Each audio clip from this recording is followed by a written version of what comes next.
Welcome back to Radical and Relevant. Our reading today comes from the Gospel of Matthew, chapter 8, verses 5 through 17. As Jesus entered Capernaum, the centurion came forward to him, beseeching him, and saying, "Lord, my servant is lying paralyzed at home, in terrible distress." And he said to him, "I will come and heal him." But the centurion answered him, "Lord, I am not worthy to have you come under my roof, but only say the word, and my servant will be healed. For I am a man under authority, with soldiers under me. I say to one, 'Go,' and he goes. I say to another, 'Come,' and he comes. And to my slave, 'Do this,' and he does it." When Jesus heard him, he marveled and said to those who followed him, "Truly, I say to you, not even in Israel have I found such faith. I tell you, many will come from east and west and sit at the table with Abraham, Isaac, and Jacob in the kingdom of heaven, while the sons of the kingdom will be thrown into the outer darkness. There men will weep and gnash their teeth."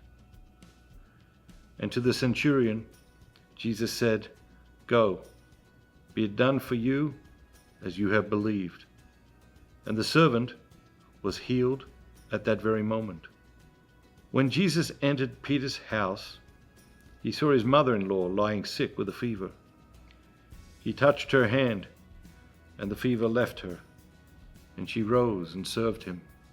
That evening, they brought to him many who were possessed with demons, and he cast out the spirits with a word, and healed all who were sick. This was to fulfill what was spoken by the prophet Isaiah. He took our infirmities and bore our distress. It's a great reading. It's an epic story. Obviously, you've got that one line that we have in the Mass from the centurion, "Lord, I'm not worthy to have you come under my roof." It's a beautiful, beautiful phrase. But there's the faith of the centurion that amazed even Jesus. Just this practical faith that, I've got soldiers. I say go, they go. I say come, they come. You're Jesus. You say this, it happens. You say that, it happens. It's just an extraordinary, really a simple faith, but a very practical and powerful faith.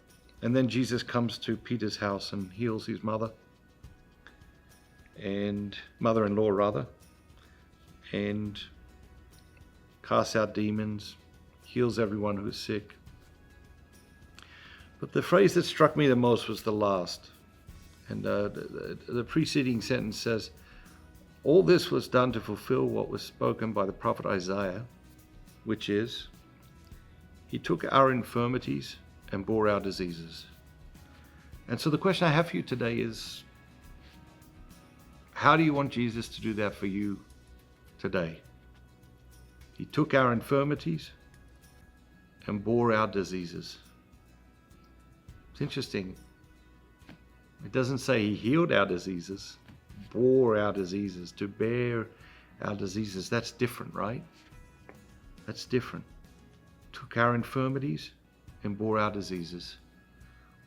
What does that mean to you today? What infirmities do you need Jesus to take? What disease do you need Jesus to bear today?